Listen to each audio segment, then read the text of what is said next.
What's up, guys? Jackass with ApexHead.com, bringing you a informal part 2 of the F1 2012 demo. Going to be walking you through a qualifying session and a race sequence here. And it's kind of nice to have the announcer there at the beginning of the race. That adds a nice touch. So this is the qualifying session, and it's a single lap. And the only thing we can really do here is take a look at the session overview here. And that would probably have times as we went along, and of course we still have the quick setup, and given that this is Monza, going to use a faster setup, why not? But as you can see, no custom setup options, and I'm sure that's probably just because this is part of the demo and they just want you to have a couple of little tweaks here and there and then just get out onto the track. As you can see here, we've got a new little cinematic as we start the session, so that's kind of a nice addition there. And here we are in the new view in the game, which is sort of an offset TV pod view. And I figured I would try it out. I haven't really used it much, and trying to get my feel for the controls here. And the first thing I notice as I take the cars out is they've added a lot more understeer. And that's not necessarily a bad thing. Again, I'm sure that you will be able to use custom setups in the full release. Or, of course, possibly before the race. Remember, this is a qualifying session, so I'm not exactly sure what will happen when we get to race day.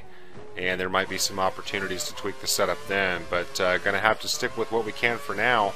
And one thing that I didn't point out at the start of the lap is there's actually a ghost pace car. And what I mean by that is whoever is the leader, as you can see, Hamilton's ghost, quote-unquote, shoots by me there.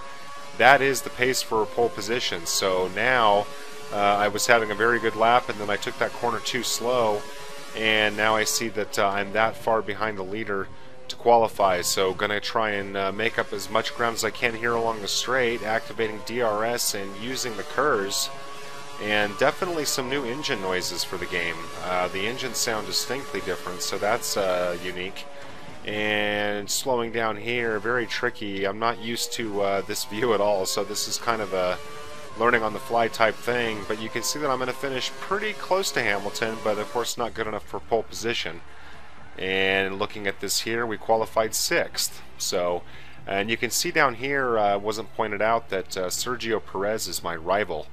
And what seems to be unique in the demo is that you have an opportunity to select a rival heading into this race. So I'm not sure if that's probably something that's going to be implemented for career mode in the full release, I suspect.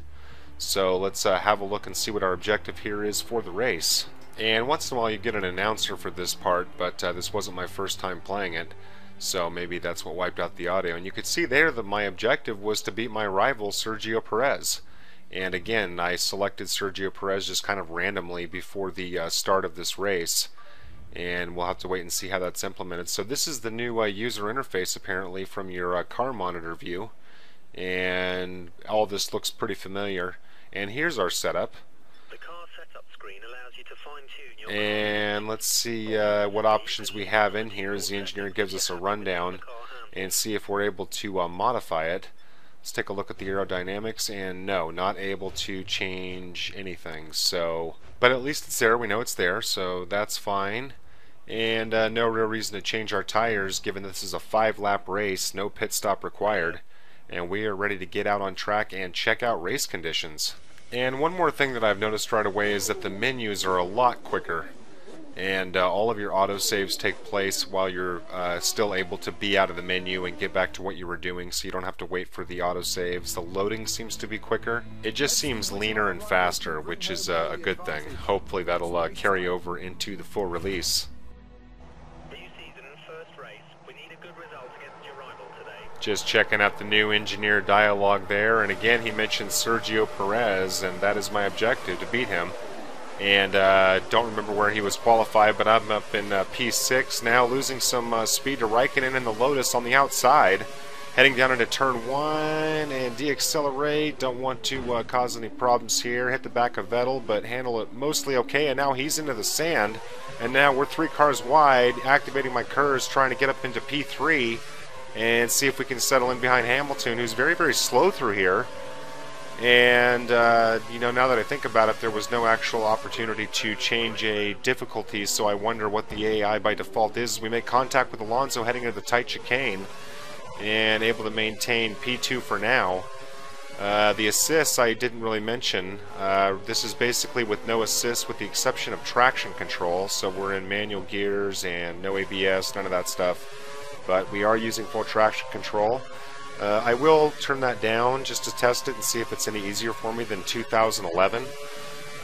Basically with the 360 controller, which is what I use, it's just very, very touchy and hard to master. As you can see, I basically completely abused that curb. I see that's still in the game.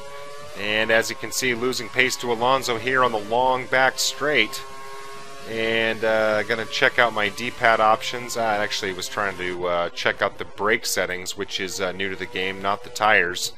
Gonna have to mess with that in just a minute. Got to collect my focus and manage this corner. And trying to stay ahead of Hamilton. Gonna go ahead and switch my view to cockpit, which is the view that I typically use by default. And I like the way they've cleaned it up. It definitely looks better. It's easier to see the road. I'm not sure what the difference is as we come up on the back of Alonso here. And we do make some slight contact and gonna go ahead and challenge him on the outside using my curves here. And see if we can get around him without pushing him off. And up into P1 for now. And Alonso yields as I start to skip off into the grass, but then collect myself and slow down and stay ahead of the pack for the time being. But getting back to cockpit view, I can't exactly put my finger on what the differences are, but I do like it. And I also like what they've done with the gearbox. They've made the gears longer so you can accelerate a little bit longer before shifting. And that feels more comfortable to me. As you can see, the Ferrari pushing hard down this long stretch here and now backing off, and definitely was keen to get by me there, but able to fend him off for now as we head up to the end of lap 2. Anyway, the revs seem longer, and that's actually welcome as far as I'm concerned. I like sort of pacing my shifting, and with F1 2011 it can be a little frantic sometimes. And also the other things that I've noticed concerning the other views, for example TV pod, or sort of that off-kilter, the new view that I was using on the first lap. Feels like the controls are a little more twitchy. Again, I'm using an Xbox 360 controller, so I can't vouch for what a wheel would feel like. But I can say that it feels a little more responsive, and I'm not sure if that's for the better. I think it just takes a little bit of finesse. But again, that goes back to the setups, and of course people will be tinkering immediately upon getting this game and posting setups online within a matter of days, I'm sure. So there is hope for any control issues that you may have. Frame rate seems very, very stable. I think it's probably the best frame rate that we've seen from the franchise. I feel like I've got time to sort of see my curbs coming in. It seems a little less sort of frantic and a little less hectic seeing your corners as you come into them, so that's really, really nice. So far I'm really liking the improvements. As you can see now, I've built up a pretty significant gap to the AI, so this must be either beginner or intermediate AI, I'd have to suspect. And thinking back now, there is no actual difficulty setting adjustments that we can make in the demo, so basically just set your assists and go. But still getting our feet wet here. As you can see, I make a lot of mistakes coming through those corners, and that's going to let Alonso have a go here out on the inside. And going to go ahead and let him go by, see if I can outbrake him here. And now Button trying to get in on the action as I go wide, and Button having a look on the inside here, but has to fall back and yield, and able to push on the inside of Alonso coming up to the start-finish straight, as we've got 2 laps to go. So the 2 things that we are not able to test here in the demo really is there's no damage modeling because damage is turned off, and we won't really know what the AI looks like until the final game is released because we can't change the difficulty settings. So those are the 2 big unknowns. More so the AI in terms of gameplay than damage modeling, but I am curious what they've done to update the damage. And also curious as we get closer to the end of this race, and looking like it's going to be a pretty easy victory based on the gap right now. Wondering if Codemasters has included a podium sequence, which has never been included, and much to the frustration of some gamers. I've never cared that much, but I still wouldn't mind seeing one. And that sort of brings up the topic of presentation. I have seen some updated cinematics. We get a new little sequence when we come out for qualifying, and it's probably going to be included in practice. Looked like there might be some new cutscenes in the garage and who knows where else. I'm wondering if the media will still be included in between the races. I've always liked the media function of the F1 series. I just wish that it had a little more meaning. It's pretty easy to just sort of, you know, kind of click through it, and not a lot of strategy behind it, and it'd be nice if some of your questions, or your answers I should say, carried a little more weight, or I don't know, there was just some less predictability about it. You know, you might have a media blow up about something that you say and things like that. It'd be kind of cool, but also not the easiest thing in the world to program for, so and also not critical to the game itself. So probably one of those things that's sort of a back burner wish list for me, more than anything that's important to making a strong F1 series title. And I know a lot of people have asked that commentary be included during the races. I, for one, am against that idea. I like the sound of the engine and being able to hear all those things as you whistle along down the track. So that would be distracting to me. But I do like the audio intros that you get from the narrator coming into the sessions. Hopefully those will be included for every session. Just sort of a nice touch to, you know, kind of hype you up a little bit, but not disruptive.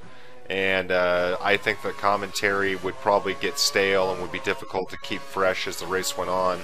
And frankly, I need my focus to play this game. I don't know about most people, but I do not want to be distracted by, you know, listening to the AI, you know, comment about overtakes and this and that. The one other thing I'd like to see and hope is included in the 2012 release is more feedback from your engineer. I'd like to be getting more feedback in terms of, you know, lap times of the leaders, lap times of people in front of you.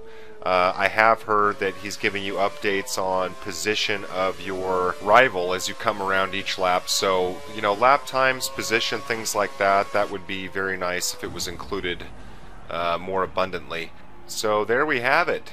Getting the victory here and beating out Sergio Perez. And you can see that actually I had a second objective, actually probably the first objective, was to finish 4th or above. And I did not notice that objective at the start of the race. So here are the final results, and you can see that my rival is marked with a blue R icon down there in 11th position, and then the yellow TM for teammate for Pastor Maldonado in 15th. Those little visual cues are a nice addition. Makes it easier to scan the grid and see where everyone placed. So now let's take a look at the cinematic sequence following the race. And I'm suspecting, yes, this looks like 2011. A little updated, a little more polish. So that's not surprising. I actually really like these sequences. I was really happy when they included them last year. And wondering if there's a true podium sequence. And if there's not one here, who knows, maybe in the final release, although I kind of doubt it. If it's not here, it's probably not in the final release, but we'll have to wait and see. So the two big unanswered questions are what the AI will be like, as well as multiplayer. Pretty big question marks, but I've been very encouraged by what I've seen here. And I think the improvements to the presentation, menus, and the weight of the cars and the handling and things like that are all updated. So they are making good progress on this series as far as I'm concerned. I want to thank you guys for watching this video. Feel free to check out part 1, which takes you through the young driver test, and I'll hope to see you next week for my new F1 series. Thanks again.